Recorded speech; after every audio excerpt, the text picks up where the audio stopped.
primeros en tu música.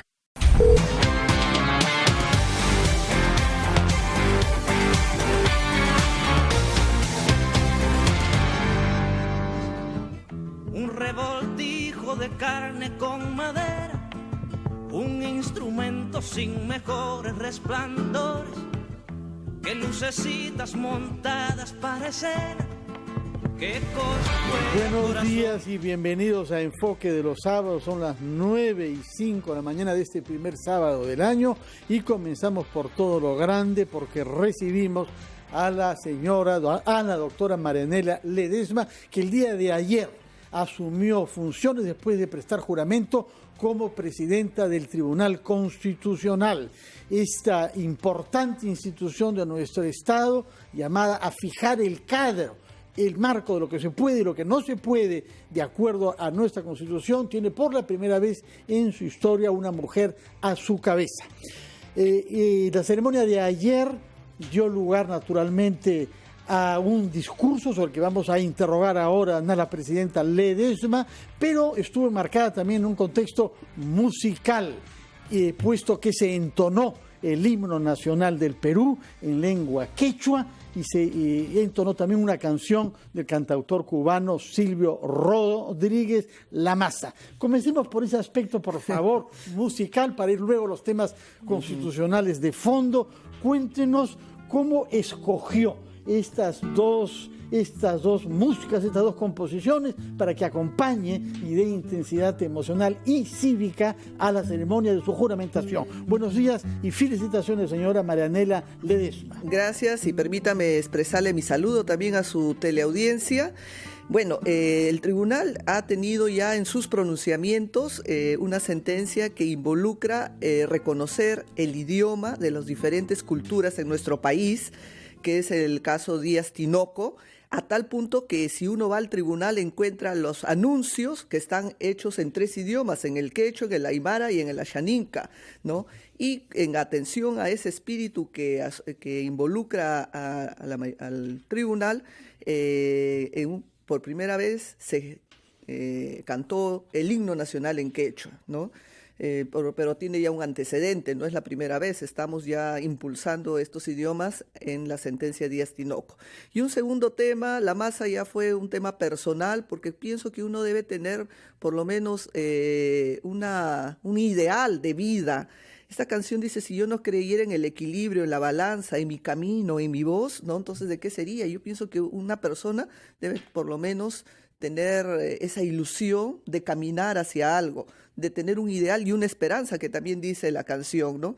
Y bueno, que me acompañó en las épocas universitarias en San Marcos y que me sigue acompañando como una ilusión de vida para lo que uno hace en su camino profesional. Y antes de entrar al fondo de los temas que la esperan como presidenta del Tribunal Constitucional, un cierto comentario sobre en el discurso. Usted citó a dos historiadores, Carmen McEvoy y Jorge Basadre, a un líder de derechos humanos mundial como Nelson Mandela y a Manuel Escorza, el escritor que hizo una saga sobre Cerro de Pasco, que está vinculada a su familia porque su padre fue alcalde de Cerro de Pasco, perseguido político, preso en el CEPA, por eso lo que no le impidió ser luego constituyente y candidato a la presidencia de la República. Sí, es verdad.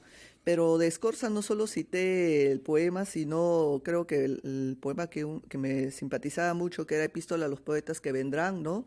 En la que señala que mientras exista el dolor, la rosa no podrá ser bella, habla de los mendigos, habla de las necesidades del pan, del trigo, de manera simbólica, que en cierta manera nos hace recordar que tenemos deudas que cubrir en el ámbito social, ¿no? Que en tanto exista sufrimiento y en tanto existan carencias de temas básicos de la vida, uno no puede estar satisfecho de su paso por este mundo, y que no podemos sonreír en tanto veamos pues un ser humano que también está en condiciones paupérrimas.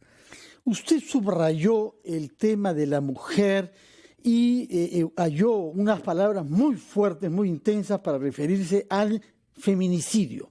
Ya sabemos las cifras vergonzosas que hemos tenido el año pasado. Dijo: no debe hacer falta hallarse postrado frente al cadáver de una mujer asesinada para saber la noche que estamos viviendo en esta materia. Sí, no podemos estar ausentes de uno mismo y no podemos negar una realidad como si de repente no nos pueda incumbir. Tenemos que preocuparnos por la forma como se está reaccionando cuando las mujeres de repente quieren tomar autónomamente una posición en su vida y hay personas, compañeros o esposos que de repente no pueden aceptar esa decisión de vida que toma una mujer y no optan mejor solución que desaparecerlas, ¿no? Maltratarlas o inclusive matarlas, ¿no? Entonces, acá sí hay que solidarizarnos y hay que no solo solidarizarnos, sino también desde el ámbito de las instituciones del Estado, llámese policía, llámese fiscalía e inclusive los jueces del Poder Judicial, tienen que tener pues una posición más activa y más comprometida con estos casos, ¿no? Y no solo, como decía en la parte del discurso, ¿no? Es que pareciera que uno no es nuestro tema, ¿no? Es tema de otras personas. No, hay que involucrarnos también en el tema porque formamos parte de este grupo social, ¿no? Entonces, esa es una llamada también a través del discurso de visibilizar esta situación que aparentemente queda en que, bueno, es una muerte más, pero hay que mirarlo con mayor profundidad el tema. De acuerdo. Vamos ahora sí a los temas que tiene usted pendientes como presidenta del Tribunal Constitucional. Toda institución requiere continuidad y cambios. Respecto de la continuidad, usted hizo el elogio de algunas innovaciones aportadas por su predecesor, el doctor Blume, con el que creo que no siempre tuvo relaciones armoniosas, me parece recordar algunos incidentes hace años ya, que es mejor olvidar ahora, y elogió que él haya acentuado la necesidad de dar supervisión al cumplimiento de las sentencias. Sí, hay que mirar hacia el futuro. Y bueno, en relación al magistrado Blume, yo tengo que reconocer que él tuvo una apertura en su gestión al permitir que las decisiones del tribunal permitieran la supervisión de estas sentencias. Eso no está en el reglamento, es una situación que podríamos decir entre comillas, de un activismo que se ejerce dentro del tribunal y que el doctor Blume tuvo a bien apoyarnos en ese pedido que hicimos un grupo de magistrados, la supervisión de las decisiones judiciales, ¿no? Y ese es uno de los temas que vamos a tener, vamos a mantenerlo y darle mayor impulso, porque al final y al cabo no se trata de emitir fallos, sino de verificar el cumplimiento, concretizar esas decisiones, y eso es lo que estamos advirtiendo que hace falta, sobre todo en este tema de sentencias estructurales, donde, por ejemplo, en el tema de los idiomas, en el tema de la educación, en el tema de las condiciones carcelarias en las que el tribunal saca decisiones y pone énfasis en las situaciones anómalas que se dan, pero sin embargo se queda nada más en un aspecto meramente lírico. Entonces hay que incursionar en la otra fase, en verificar que realmente se cumplan. Y el magistrado Blume tuvo una primera etapa que es haber permitido que se encuentre este diseño formalmente y luego veremos en esta gestión impulsar con mayor ahínco y ver audiencias, ver funcionarios que respondan al tribunal por qué no se cumplen, qué está sucediendo. Eso esperamos. Antes de ir a los casos concretos que le esperan, algunos de los cuales graves, como usted sabe, el de la demanda competencial, además inminente, según nos ha hecho saber, y antes de ir a la pausa, un tema sobre el que propone usted innovación importante, el de la transparencia. Y lo que está postulando es que los ciudadanos podamos incluso conocer la ponencia que se presenta y que es la que abre un proceso.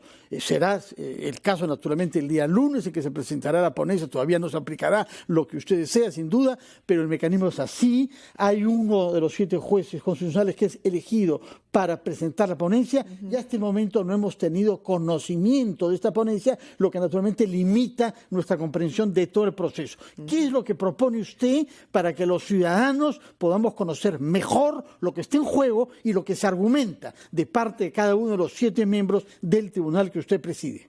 Mire, en los procesos de inconstitucionalidad, esto es cuando se lleva al tribunal una norma con rango de ley para cuestionar su inconstitucionalidad, o incluso el actual proceso competencial en el que hay una discusión sobre las atribuciones que puede ejercer el Ejecutivo en relación al Congreso, son temas de interés nacional. No son temas de intereses privados ni particulares.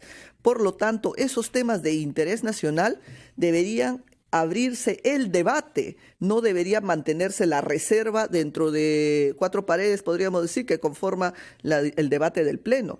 Y debería abrirse el debate, ¿para qué? Para que toda la ciudadanía, ¿no?, conozca cuál es la ponencia, cuál es el sentido, la orientación, el debate y la conclusión a la que se va a salir, y evitar el secretismo en esas decisiones, porque eso nos va a permitir tener una ciudadanía vigilante, nos va a permitir una deliberación no solo de 7 personas, sino que también haya una deliberación social, y que también miren cómo los jueces, los magistrados de la alta corte está mostrando o está planteando tales argumentos, y también nos permite construir la coherencia en los argumentos de los propios magistrados, que si uno ya tiene una posición tomada, o justificaríamos por qué sí o por qué no. Tenemos que crecer como sociedad y como grupo e interesarnos en los debates públicos que nos involucran como grupo social. Vamos a hacer una pausa, retomamos este tema para que nos explique qué es lo que está proponiendo exactamente sobre transparencia, y antes de ver algunos casos como el de la demanda competencial, le voy a preguntar sobre una frase un poco de choque que usted citó ayer de la ministra de Economía y Finanzas. En general los ministros de Economía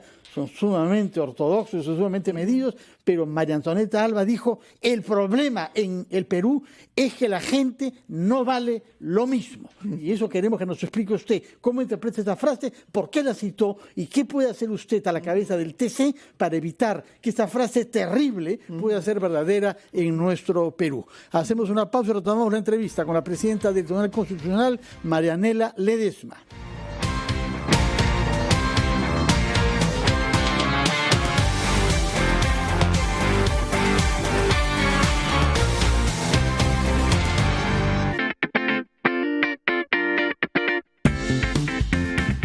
Hola, soy Walter Eizaguirre y hoy quiero conversar con ustedes de uno de los instrumentos más importantes del sistema financiero, las tarjetas de crédito. Con esta gráfica ustedes van a ver los principales conceptos que tenemos para el manejo de esta tarjeta. Lo primero que tenemos que saber es que existen diferentes opciones de financiamiento. Estas opciones de financiamiento van a poder ser por modalidad de pago al contado, por modalidad revolvente o por modalidad de cuotas. Vamos a decir cuál es la más cara y cuál es la más barata. Cuando yo compro modalidad revolvente, que significa que voy haciendo el pago mínimo, es la tasa de interés más alta que tiene el mercado.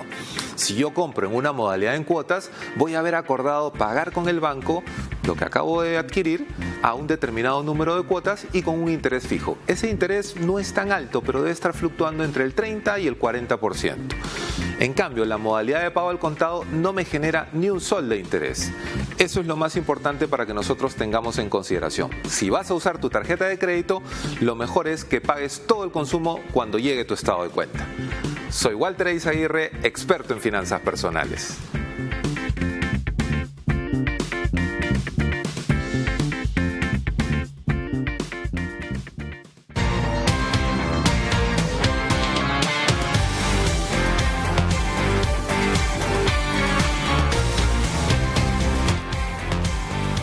Son las 9:18, estamos entrevistando a la flamante presidenta del Tribunal Constitucional, que ayer prestó juramento y ha tenido la amabilidad de prestar sus primeras declaraciones en una entrevista a RPP, cosa que le agradecemos naturalmente.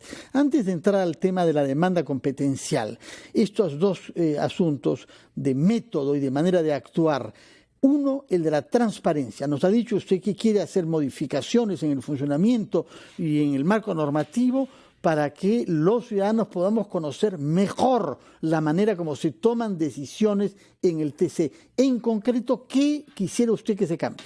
Un poco tomando la experiencia del Tribunal Supremo Federal del Brasil, los miembros de esta alta corte, cuando tienen que decidir un caso, lo hacen de manera pública, se lee una ponencia y cada magistrado sobre esa ponencia emite su posición públicamente, inclusive es televisada, y eso permite que la ciudadanía se vaya informando y vaya siguiendo paso a paso cómo cada magistrado va formulando la argumentación que debe amparar o no esa ponencia. Yo pienso que todo en la actividad jurisdiccional también deberíamos ir renovándonos en la forma y en nuestros procedimientos de hacer nuestro trabajo jurisdiccional, ¿no?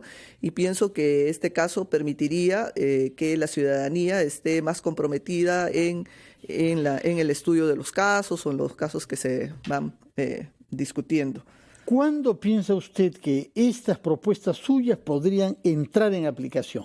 Bueno, yo voy a intentar, si no es en el pleno del martes o el jueves, plantear la reforma al reglamento en la que la reserva, que es una regla básica, se pueda flexibilizar en dos supuestos, que son en los procesos de inconstitucionalidad y en los procesos competenciales, que permita la publicidad, ¿no?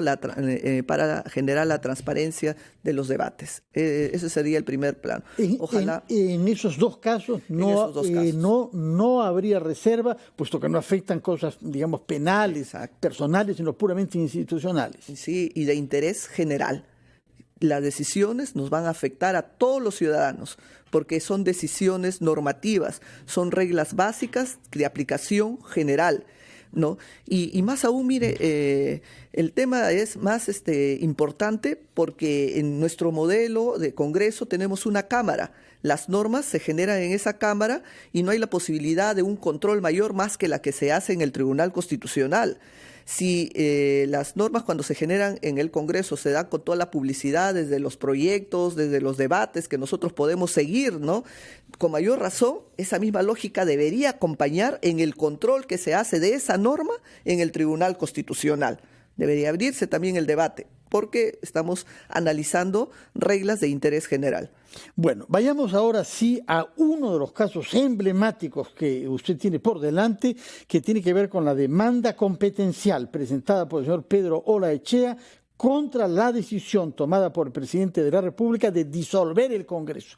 Se nos ha hecho saber que es el magistrado Carlos Ramos que ha elaborado una ponencia que será leída, que será discutida por ustedes a partir de este lunes. Y usted ha sugerido, o él la va a exponer, la va a hacer conocer el lunes, y ha sugerido que una respuesta general, una decisión sobre este tema podría producirse antes de las elecciones, es decir, antes del día 26 de este mes. No, bueno, para aclarar que el lunes el ponente, Carlos Ramos, va a entregar recién la ponencia formalmente al tribunal.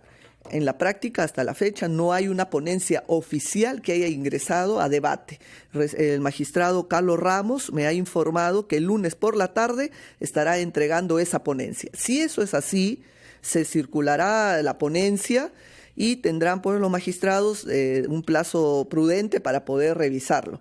Por eso es que en un hipotético caso podría darse la situación que se inicie el debate el jueves 9, ¿no? Es una posibilidad. Sí, la idea es que por lo menos hay el consenso de los miembros del Pleno de tener una posición hasta antes de las elecciones. ¿Hay consenso solo sobre eso o sobre otros aspectos también? Porque Carlos Ramos dijo, por ejemplo, que la ponencia estaría orientada a tomar decisiones a futuro. Bueno, lo que tenemos claro es que lo que se diga, en este caso va a generar efectos a futuro, ¿no? Eso ya lo hemos dicho inclusive en los autos aclaratorios.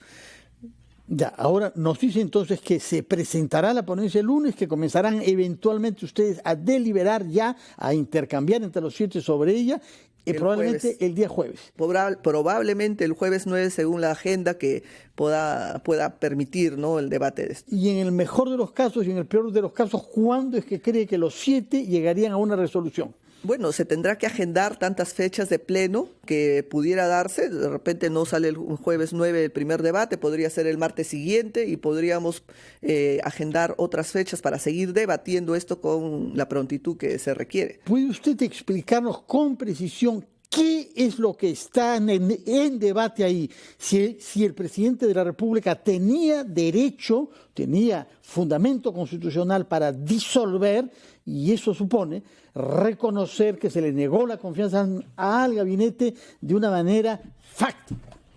Ya, uno de los temas que está en discusión es verificar cómo se ejerce la facultad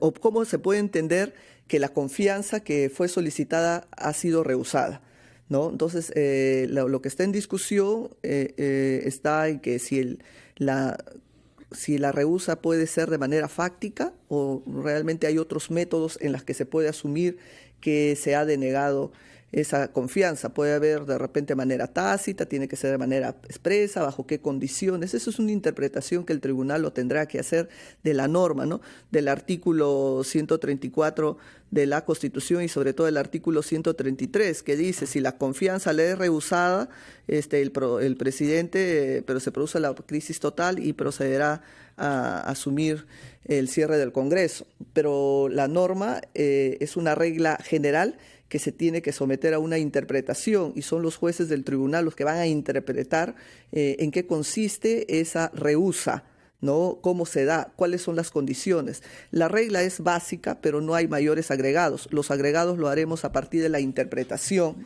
y esto regirá de acá a futuro. Ahora bien, hay algunos constitucionalistas, entre ellos algunos que la han precedido en el puesto que usted ejerce ahora, que sostienen que las cosas están clarísimas, que el acto es absolutamente arbitrario, puesto que solo se rehúsa y el Congreso solo se expresa a través de un voto. Bueno, eso es materia precisamente de debate. Eso es lo que vamos a debatir en el Pleno a partir de la ponencia que presente el magistrado Ramos. Si es que ustedes concluyesen que el presidente de la República tomó una decisión que quebranta la Constitución, ¿qué consecuencias se derivan de esa resolución? Bueno, yo prefiero reservarme mi opinión hasta después que salga la decisión del Pleno. De acuerdo. El hecho de que se haya tomado ya una decisión sobre la medida cautelar que se rechazó, pero sí se aceptó la demanda competencial, ¿qué implicancias tiene para la deliberación y para la resolución que se adopte? Bueno, la medida cautelar buscaba un adelanto, un anticipo de los efectos que planteaba la demanda competencial, ¿no? Pero el Pleno por mayoría decidió de que no justificaba que se tenga que anticipar estos efectos por tema de urgencia y todas las motivaciones que se ha expresado ahí, ¿no? De acuerdo. Bueno, hemos comprendido entonces lo que puede decir y lo que no puede decir ahora sobre el proceso que se iniciará el día lunes. Nos lo ha confirmado con la presentación de la ponencia del magistrado Carlos Ramos y nos dice que desde el pleno del jueves se va a deliberar y mantiene la idea de que se tomará una decisión antes del 26 de enero. Bueno, ese es el ideal que me han expresado varios magistrados que quisieran tomar una decisión hasta antes de las elecciones. ¿Por qué?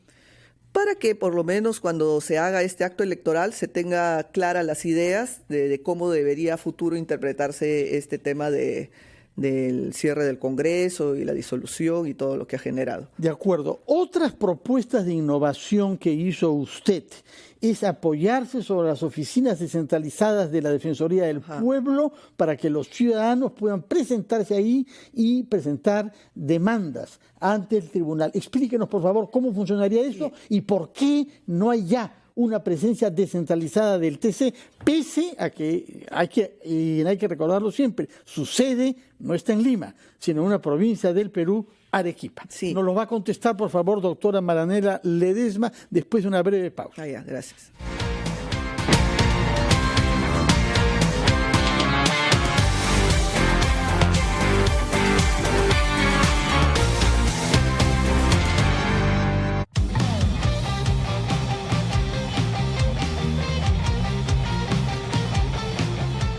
Yo no creo que la Fiscalía pueda presentar una acusación en enero ni febrero. La acusación tiene que ser un documento muy trabajado al milímetro, porque no puede haber ningún error. Por eso que a mí me preocupa hondamente que el fiscal haya distraído su tiempo en exigiendo una prisión preventiva por 36 meses, lo cual no encuentro una explicación. Yo no conozco al señor Inostroza y por supuesto que tengo una marcadísima distancia con él. Jamás encubriría a un delincuente. No. Fíjese usted, el señor Vizcarra presentó un proyecto de ley para reelegirse y para adelantar las elecciones.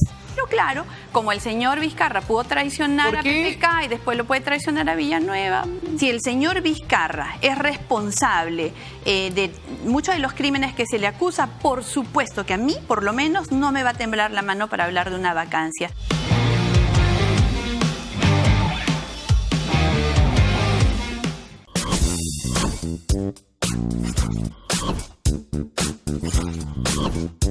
La tecnología nos abre un mundo de posibilidades. Entérate de todo en Newsweek.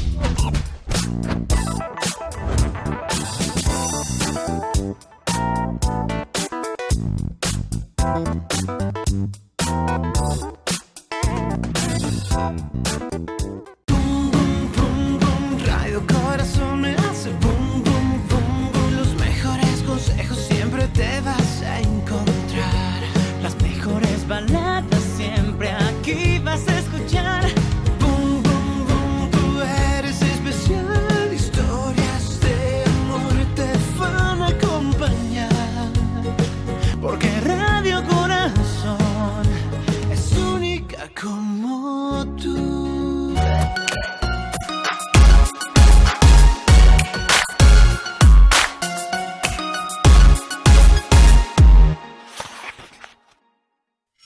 Hola amigos, les saluda Eva y John, y a mí me gusta la lectura.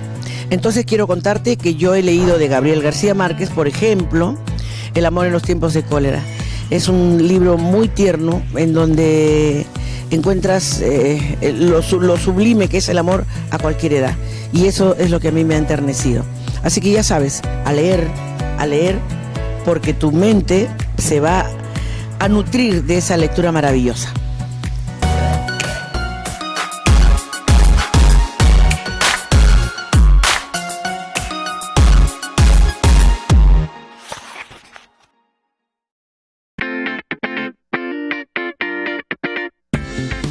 Hola, soy Walter Eizaguirre y hoy quiero hablar con ustedes sobre qué pasaría si dejan de cobrar a fin de mes. Debemos tener en cuenta que nosotros vivimos un mes al crédito. ¿Qué significa esto? Todo lo que consumimos desde el 1 de cada mes hasta el día 30 es pagado con nuestra remuneración de ese mes. Por lo tanto, tenemos un mes en deuda. Hacia el siguiente vuelve a suceder lo mismo. Entonces hay que pensar, ¿y si ya no recibo el siguiente mes remuneración otra vez? ¿Qué voy a hacer? Lo importante para solucionar eso es que empieces a ahorrar y tengas un fondo de contingencia. Adicionalmente, las personas que reciben la compensación por tiempo de servicios o la CTS deben de no tocarla, por favor, porque ese dinero está destinado para poder cubrir ese tipo de contingencias. Ahorremos y tengamos una vida tranquila. Soy Walter Eizaguirre, experto en finanzas personales.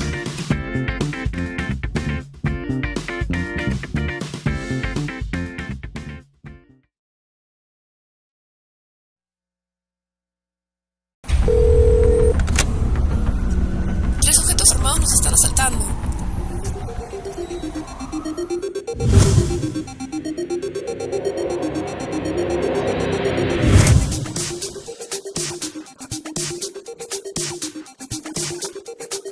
Cuando estés lejos de sentirte seguro, contacta al Rotafono, la línea de ayuda más efectiva.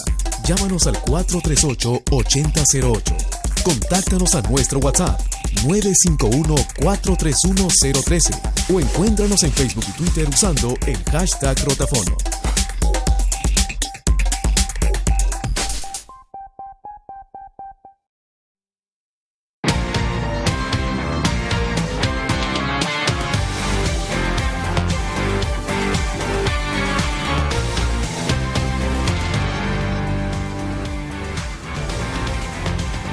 Son las 9:33, estamos entrevistando a la presidenta del Tribunal Constitucional, doctora Marianela Ledesma, que nos está explicando qué innovación quiere hacer respecto de la posibilidad que los ciudadanos de las regiones tengan de acceder al TC aprovechando las oficinas descentralizadas de la Defensoría del Pueblo. Claro, al tribunal llegan causas de todo el país y los ciudadanos, cuando tienen que hacer informes orales en el tribunal, tienen que viajar desde sus lugares de orígenes hacia Lima, hacia el tribunal, para hacer estos informes, sobre todo en los informes de hechos. Entonces lo que se está planteando es que utilizando la plataforma, la infraestructura que tiene la Defensoría en todas sus oficinas descentralizadas, pudiera brindarnos esa posibilidad para que los ciudadanos de esas zonas pudieran hacer los informes de hecho que quisieran ellos transmitir en vivo y en directo, para que los magistrados, cuando tengamos que tomar alguna posición sobre esas causas, tengamos por lo menos un informe sobre lo que ellos consideran que se afecta directamente sus derechos, ¿no? Es una manera de dar una cobertura a los ciudadanos. Ahora bien, estas innovaciones, así como la solución de 7.000 casos que creo que tienen pendientes, requiere muchos recursos. Yo sé, ya se ha dirigido a la ministra de Economía y Finanzas para hacerle saber que necesita un complemento presupuestal. ¿En qué se necesita más dinero? Claro, para dar un mejor servicio necesariamente tenemos que estar acompañados de un presupuesto. Tenemos 7.000 causas que quisiéramos atender a la brevedad posible, y también tenemos todo un proyecto de repente de los expedientes digitales, o la situación que les digo de las coberturas para que los ciudadanos de las diferentes regiones de nuestro país puedan de repente comunicarse a través de esta plataforma con las defensorías, pero que también implica todo un gasto, ¿no? Entonces, lo que estábamos pidiendo es, voy a solicitar al MEF un presupuesto adicional para dos cosas. Uno, para mejorar el avance de los 7.000 procesos, y dos, para que se cumplan y se materialicen las sentencias que dicta el tribunal, sobre todo las sentencias estructurales, en las que se señala un estado de cosas inconstitucional. Esos son las dos aristas que quisiera poner mayor énfasis y que necesariamente requiere de un presupuesto. Una palabra sobre usted. Ya hemos dicho que recordó a su padre, perseguido político, militante de izquierda, candidato presidencial. Usted no ha ocultado en algunas oportunidades su propia orientación política, pero al mismo tiempo dice que un juez tiene que tomar decisiones independientes e imparciales. ¿Puede dividirse uno entre sus lealtades ideológicas y el rigor con el que toma decisiones como juez? Bueno, yo pienso que sí, además no solo pienso, sino lo he materializado. En toda mi vida como juez he actuado con imparcialidad y con independencia, al margen de la persona que esté involucrada en la situación, y además porque la situación justifica que uno tiene que argumentar y motivar por qué toma una decisión. Yo me someto a todos mis votos y a todas mis decisiones que he tomado que sean verificadas para que se pueda revisar en qué caso yo me he apartado o no me he apartado de una correcta interpretación de la ley.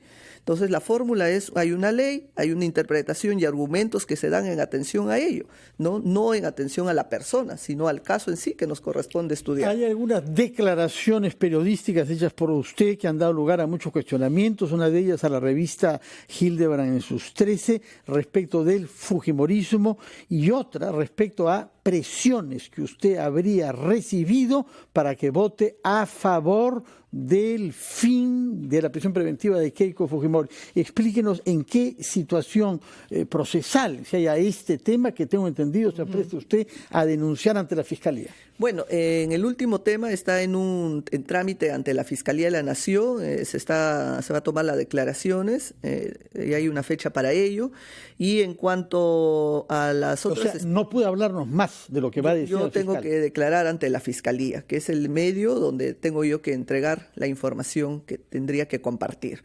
Y en cuanto a las declaraciones, yo señalé que en ese momento, cuando nos estaban pretendiendo retirar a 2 magistrados, el periodista plantea la pregunta ¿por qué cree? Entonces, según la percepción del grupo fujimorista, podríamos ser nosotros porque considerábamos ellos adversos. Yo en ningún momento me consideraba adversa al fujimorismo. Más bien la lectura ha sido es que ellos nos consideran, por decir, adversos a sus ideas o a sus criterios que puedan tener, ¿no? Pero yo soy una persona libre, independiente, sin antis y sin situaciones de cuestiones de odio que uno tenga que perseguir por sus ideas, jamás. Y me remito a mis propias decisiones. Miren, un caso bastante emblemático que podría plantear, el fujimorismo junto con el grupo aprista sacó una ley que era la ley de medios. Para mí me parecía muy bien esa ley y sigo manteniendo que esa es una ley que debería haberse no declarado su inconstitucionalidad, y fui la única que voté a favor de esa ley, que era una ley que ha sido sostenido por estos dos grupos políticos, ¿no? Y yo no soy ni fujimorista y ni por la aprista, mayoría del TC que consideró que le hacía daño al país. Lo vimos con el servicio militar, con las universidades que no podían hacer público. Pero en fin, no vamos a discutir ese tema ahora, aunque es grave, pero hay otros temas emblemáticos que usted tiene que impulsar que se resuelva cuanto antes, porque no sabemos cuánto tiempo va a durar, en el sentido en que ya su plazo ha concluido, y es porque no se ha elegido a nuevos que sigue siendo miembro. Entre esos temas emblemáticos está un tema tributario ante la SUNAT que afecta a empresas privadas. ¿Qué plazo cree usted que puede tomar resolver esos viejos temas de deudas tributarias? Bueno, el tribunal no puede parar, nosotros no tenemos reemplazos y en tanto lleguen los nuevos magistrados elegidos, uno tiene que seguir laborando y resolviendo los casos pendientes. En los temas de la SUNAT, cada caso tienen ponentes que deben, me imagino, ya estar cerrando sus ponencias para ser sometidas al debate al Pleno. Lo que voy a hacer es instar a los señores magistrados para que esos casos, por lo menos, elaboren pronto sus ponencias y puedan ser agendadas para tener una pronta solución. ¿Tienen ya ponente esos casos graves?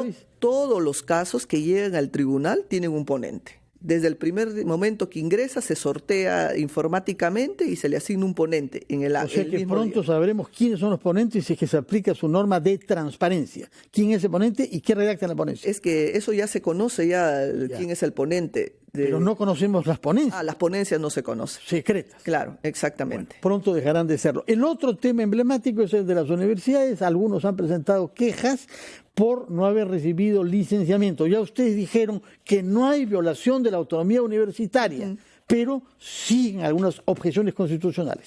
Bueno, pero el tribunal ya se ha pronunciado y sobre eso ya hemos cerrado el debate, salvo que se vuelva a plantear de una discusión por otros términos. Otros dos temas que son temas de sociedad, ya no con el Estado.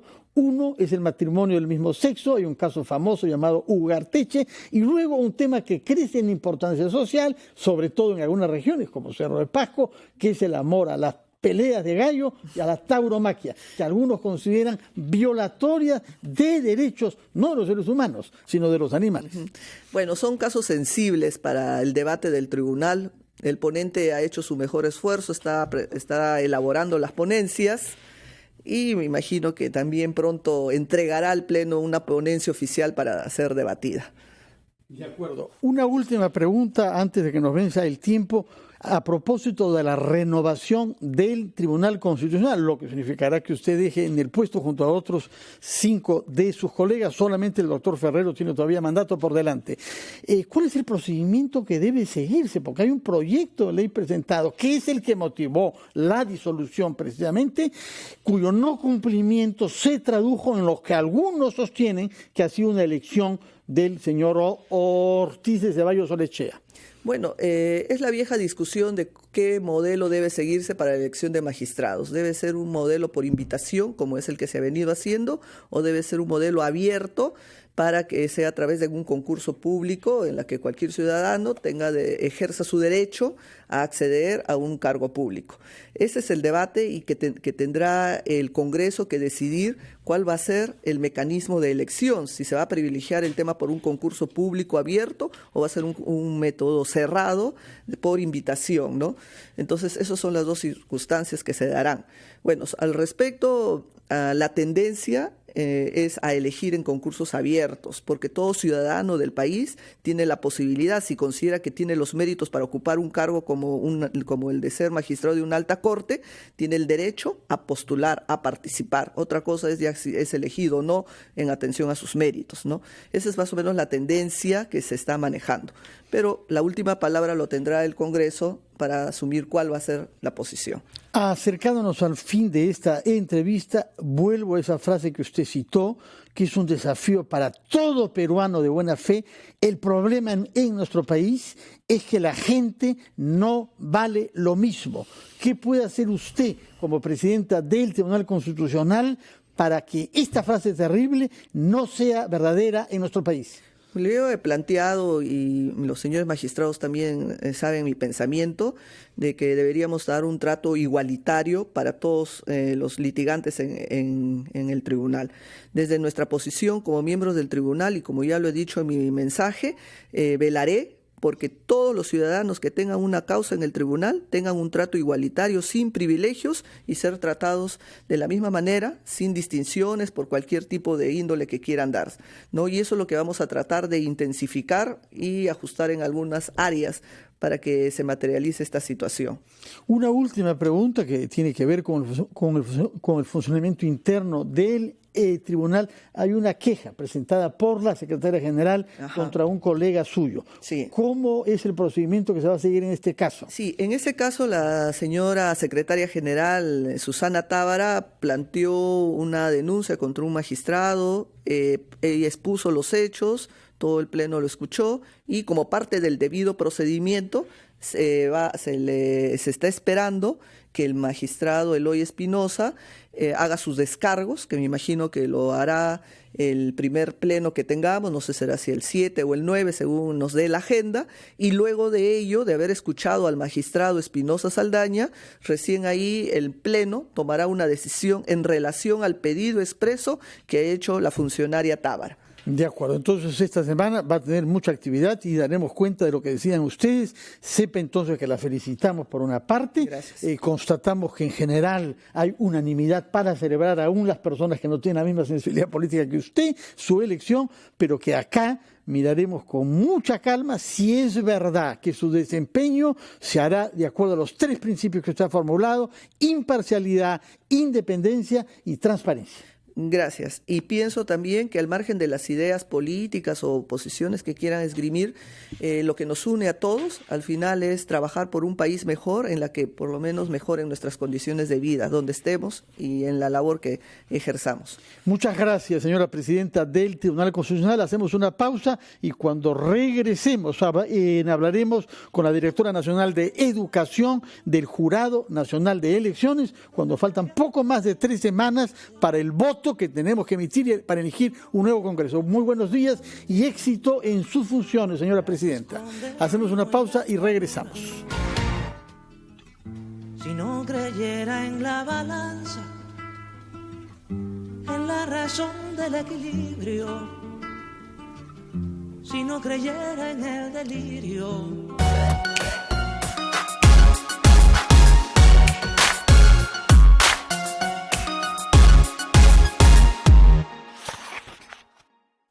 mi libro favorito es Bioy, de Diego Treyes Paz. Es una novela